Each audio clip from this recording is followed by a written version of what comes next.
प्रिय भक्तों, अगर आप भी चाहते हैं कि आप शनि देव की कुदृष्टि से बचे रहें और आपको शनि देव की सिर्फ आशीर्वाद और असीम कृपा ही प्राप्त हो, तो आप इस महामंत्र का जाप अवश्य करें। इस मंत्र के नियमित 108 बार जाप करने से नकारात्मक ऊर्जा और बुरी शक्तियां समाप्त होती हैं। काला जादू, टोना टोटका और तंत्र बाधा, काला जादू, टोना टोटका और तंत्र बाधा का नाश होता है। व्यक्ति का तेज और आत्मविश्वास बढ़ता है और साथ ही शनि देव की कृपा से उसे अथाह धन की प्राप्ति होती है। इसलिए प्यारे भक्तों, आप इस महामंत्र का जाप अवश्य करें। जिस भी भक्त ने आज तक इस महामंत्र का जाप किया है, उसे सिर्फ शनि देव की असीम कृपा ही प्राप्त हुई है। इसलिए प्यारे भक्तों, आप इस महामंत्र का जाप अवश्य करें। यह मंत्र बहुत ही शक्तिशाली और प्रबल मंत्र है। इस मंत्र का प्रभाव तुरंत ही दिखाई देने लगता है और साथ ही आपका जीवन सुखद हो जाएगा। अगर आप शनि देव का आशीर्वाद प्राप्त करना चाहते हैं तो इस वीडियो को लाइक और चैनल को सब्सक्राइब जरूर कर दीजिए और कमेंट बॉक्स में जय शनि महाराज अवश्य लिख दीजिए। तो चलिए भक्तों, मंत्र का जाप करना प्रारंभ करते हैं। ओम ह्रीं सन शनैश्चराय सर्वदोष निवारणाय स्वाहा। ओम ह्रीं सन शनैश्चराय सर्वदोष निवारणाय स्वाहा। ओम ह्रीं सन शनैश्चराय सर्वदोष निवारणाय स्वाहा। ओम ह्रीं सन शनैश्चराय सर्वदोष निवारणाय स्वाहा।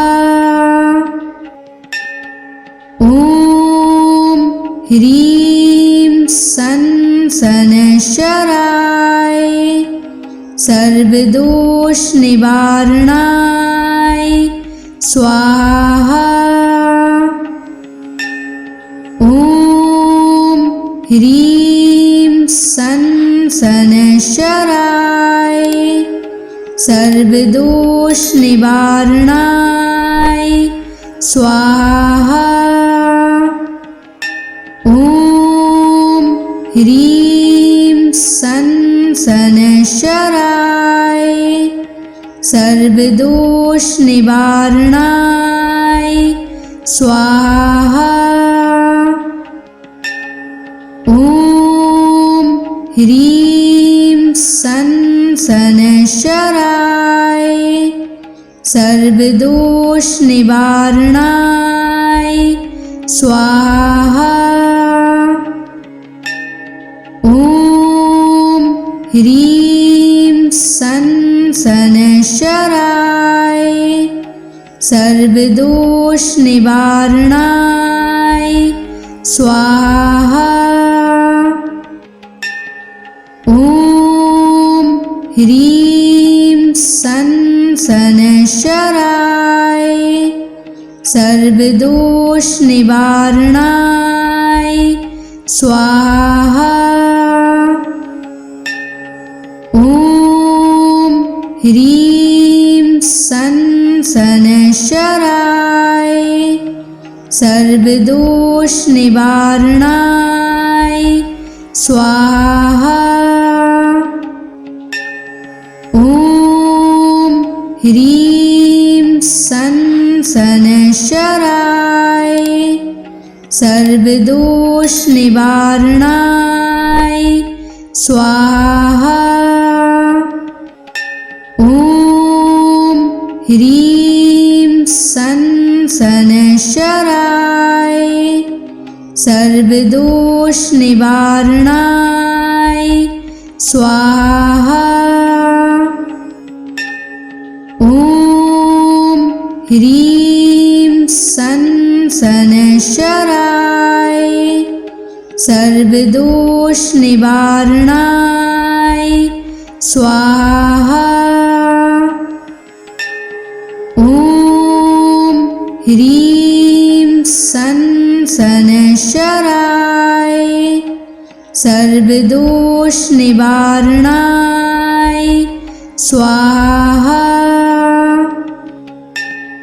ॐ ह्रीं सन् शनैश्चराय सर्वदोषनिवारणाय स्वाहा। ॐ ह्रीं सन् शनैश्चराय सर्वदोषनिवारणाय स्वाहा। ॐ ह्रीं सन् शनैश्चराय सर्वदोषनिवारणाय स्वाहा। ॐ ह्रीं सन् शनैश्चराय सर्वदोषनिवारणाय स्वाहा।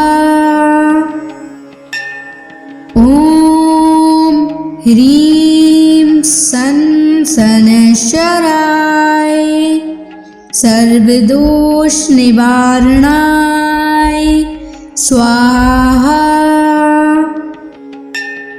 ॐ ह्रीं सन् शनैश्चराय सर्वदोषनिवारणाय स्वाहा। ॐ ह्रीं सन् शनैश्चराय सर्वदोषनिवारणाय स्वाहा। ॐ ह्रीं सन् शनैश्चराय सर्वदोषनिवारणाय स्वाहा। ॐ ह्रीं सन् शनैश्चराय सर्वदोषनिवारणाय स्वाहा। ॐ ह्रीं सन् शनैश्चराय सर्वदोषनिवारणाय स्वाहा। ॐ ह्रीं सन् शनैश्चराय सर्वदोषनिवारणाय स्वाहा। ॐ ह्रीं सन् शनैश्चराय सर्वदोषनिवारणाय स्वाहा। ॐ ह्रीं सन् शनैश्चराय सर्वदोषनिवारणाय स्वाहा। ॐ ह्रीं सन् शनैश्चराय सर्वदोषनिवारणाय स्वाहा। ॐ ह्रीं सन् शनैश्चराय सर्वदोषनिवारणाय स्वाहा। ॐ ह्रीं सन् शनैश्चराय सर्वदोषनिवारणाय स्वाहा। ॐ ह्रीं सन् शनैश्चराय सर्वदोषनिवारणाय स्वाहा। ॐ ह्रीं सन् सनशराय सर्वदोष निवारणाय स्वाहा। ॐ ह्रीं सनशराय सर्वदोष निवारणाय स्वाहा। ॐ ह्रीं सनशराय सर्वदोष निवारणाय स्वाहा। ॐ ह्रीं सनशराय सर्वदोष निवारणाय स्वाहा। ॐ ह्रीं सनशराय सर्वदोष निवारणाय स्वाहा। ॐ ह्रीं सनशराय सर्वदोष निवारणाय स्वाहा। ॐ ह्रीं सनशराय सर्वदोष निवारणाय स्वाहा। ॐ ह्रीं सनशराय सर्वदोष निवारणाय स्वाहा। ॐ ह्रीं सनशराय सर्वदोष निवारणाय स्वाहा। ॐ ह्रीं सनशराय सर्वदोष निवारणाय स्वाहा। ॐ ह्रीं सनशराय सर्वदोष निवारणाय स्वाहा। ॐ ह्रीं सनशराय सर्वदोष निवारणाय स्वाहा। ॐ ह्रीं सनशराय सर्वदोष निवारणाय स्वाहा। ॐ ह्रीं सनशराय सर्वदोष निवारणाय स्वाहा। ॐ ह्रीं सनशराय सर्वदोष निवारणाय स्वाहा। ॐ ह्रीं सनशराय सर्वदोष निवारणाय स्वाहा। ॐ ह्रीं सनशराय सर्वदोष निवारणाय स्वाहा। ॐ ह्रीं सनशराय सर्वदोष निवारणाय स्वाहा। ॐ ह्रीं सनशराय सर्वदोष निवारणाय स्वाहा। ह्रीं सन शनैश्चराय सर्वदोष निवारणाय स्वाहा। ॐ ह्रीं सन शनैश्चराय सर्वदोष निवारणाय स्वाहा। ॐ ह्रीं सन शनैश्चराय सर्वदोष निवारणाय स्वाहा। ॐ ह्रीं सन शनैश्चराय सर्वदोष निवारणाय स्वाहा। ॐ ह्रीं सन शनैश्चराय सर्वदोष निवारणाय स्वाहा।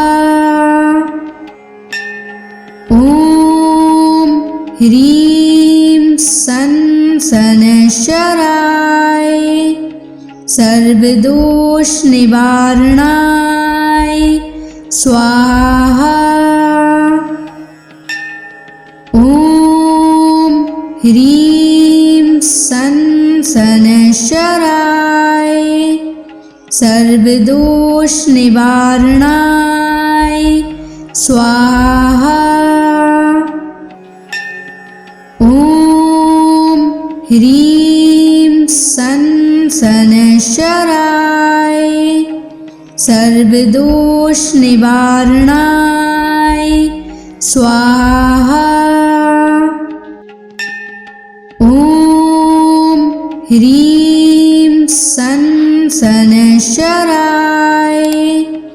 सर्वदोष निवारणाय स्वाहा। ॐ ह्रीं सन शनैश्चराय सर्वदोष निवारणाय स्वाहा। ॐ ह्रीं सन शनैश्चराय सर्वदोष निवारणाय स्वाहा।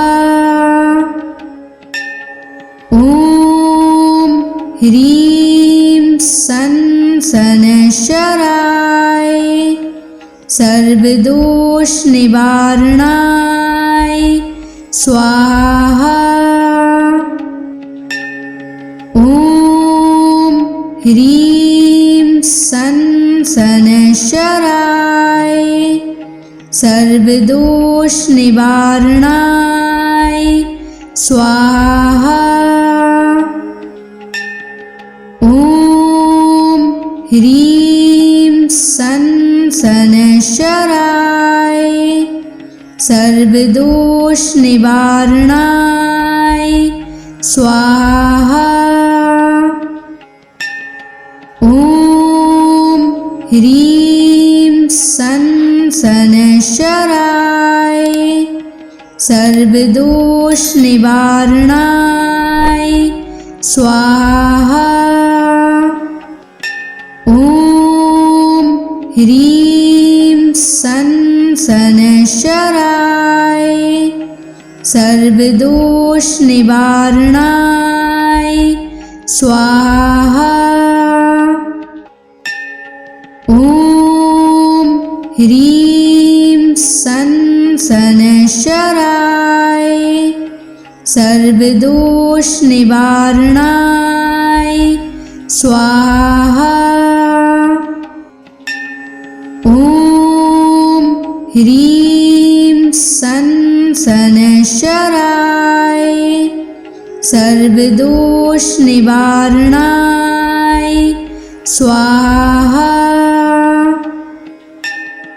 ॐ ह्रीं सन शनैश्चराय सर्वदोष निवारणाय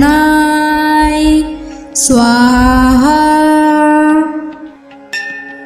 ॐ ह्रीं सन् शनैश्चराय सर्वदोषनिवारणाय स्वाहा। ॐ ह्रीं सन् शनैश्चराय सर्वदोषनिवारणाय स्वाहा। ॐ ह्रीं सन् शनैश्चराय सर्वदोषनिवारणाय स्वाहा। ॐ ह्रीं सन् शनैश्चराय सर्वदोषनिवारणाय स्वाहा। ॐ ह्रीं सन् शनैश्चराय सर्वदोषनिवारणाय स्वाहा। ॐ ह्रीं सन् शनैश्चराय सर्वदोषनिवारणाय स्वाहा। ॐ ह्रीं सन् शनैश्चराय सर्वदोषनिवारणाय स्वाहा। ॐ ह्रीं सन् शनैश्चराय सर्वदोषनिवारणाय स्वाहा। ॐ ह्रीं सन् शनैश्चराय सर्वदोषनिवारणाय स्वाहा। ॐ ह्रीं सन् शनैश्चराय सर्वदोषनिवारणाय स्वाहा। ॐ ह्रीं सन् शनैश्चराय सर्वदोषनिवारणाय स्वाहा।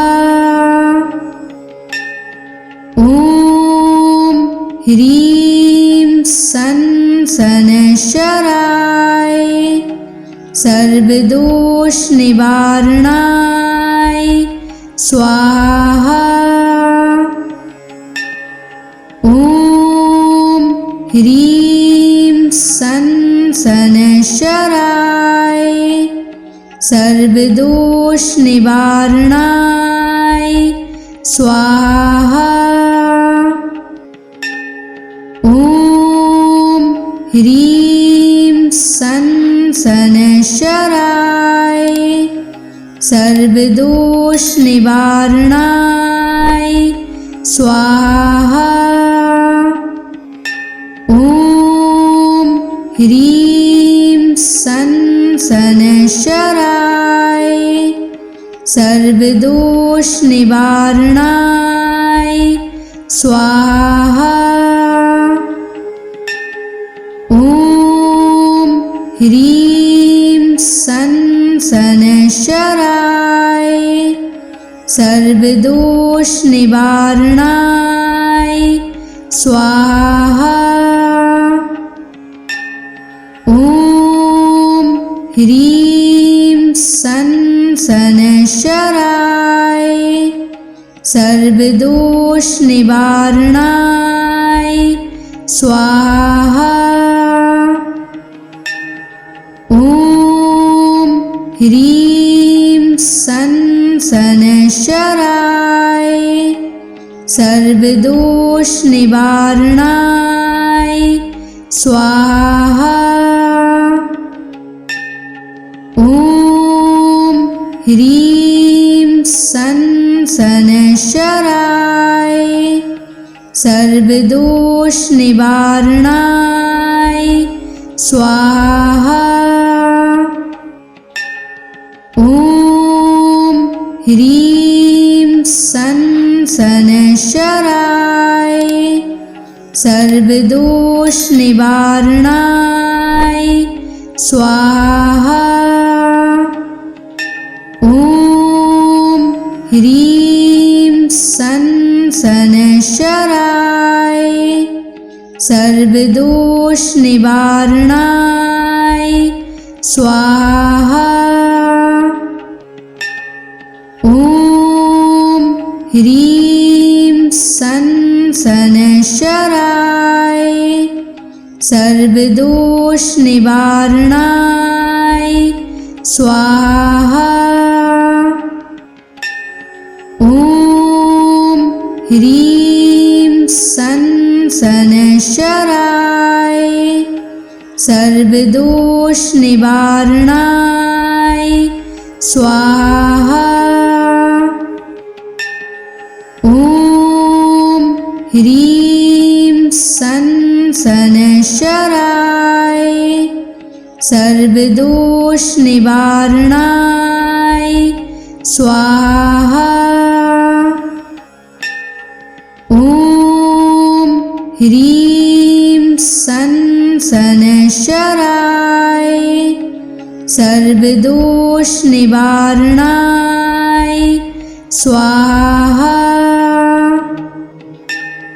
ॐ ह्रीं सं शनैश्चराय सर्वदोष निवारणाय स्वाहा। ॐ ह्रीं सं शनैश्चराय सर्वदोष निवारणाय स्वाहा। ॐ ह्रीं सं शनैश्चराय सर्वदोष निवारणाय स्वाहा। ॐ ह्रीं सं शनैश्चराय सर्वदोष निवारणाय स्वाहा। ॐ ह्रीं सं शनैश्चराय सर्वदोष निवारणाय स्वाहा। ॐ ह्रीं सं शनैश्चराय सर्वदोष निवारणाय स्वाहा।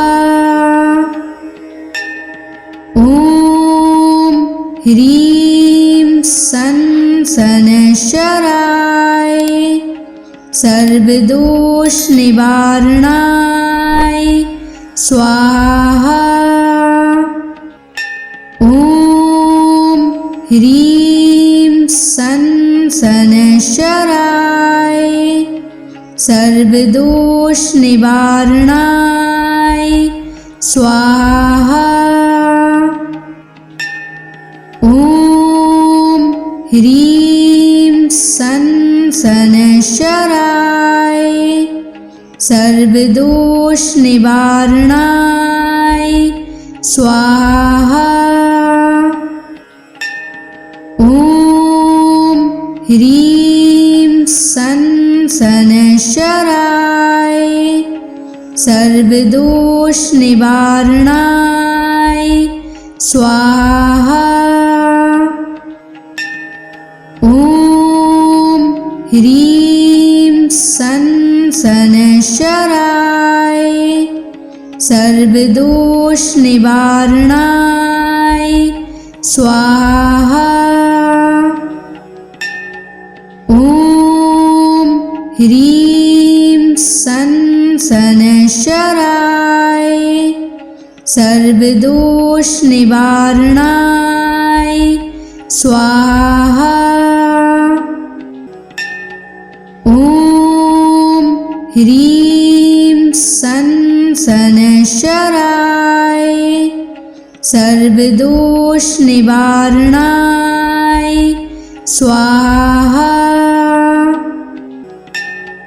ॐ ह्रीं सन शनैश्चराय सर्वदोष निवारणाय स्वाहा।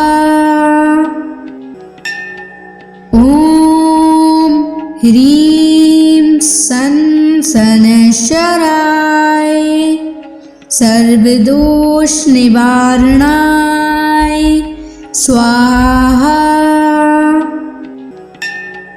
ॐ ह्रीं सन शनैश्चराय सर्वदोष निवारणाय स्वाहा। ॐ ह्रीं सन शनैश्चराय सर्वदोष निवारणाय स्वाहा।